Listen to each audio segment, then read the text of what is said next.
little bit later in service today. But we wanted to stand together this morning because we know last week is a heavy week. Amen? Amen. Evil. Amen? Evil has reared its ugly head. And we wanted just to take some time and just a couple minutes and to talk about it and address it and pray. I'll share with you guys what I shared with our team a little bit earlier. On Wednesday morning, I was spending some time with the Lord. And for me, sometimes that means turning off everything. Right? And in that time with him, the Lord convicted me, and I preached about it last week a little bit. The Lord convicted me about this. And doom scrolling on social media. And so I was off of social media.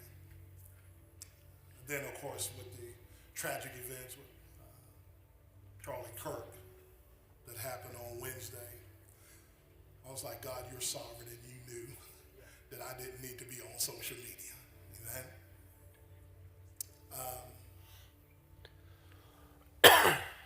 Let me challenge you guys and say to you,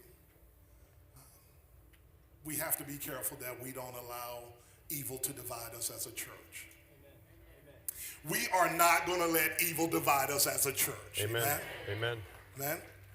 And so let me also challenge some of you, what the Lord tells me, like, keep your eyes on him and not on social media.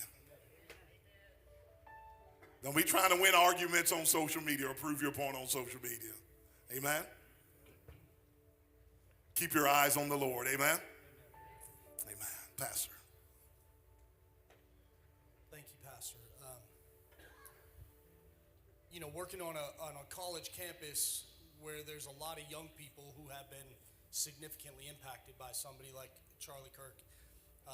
The campus was hit hard with this, and just as an encouragement to you, I got a call, and my son had just said, "Hey, Dad, one of my friends is asking if you would show up and just be a part of prayer with the students."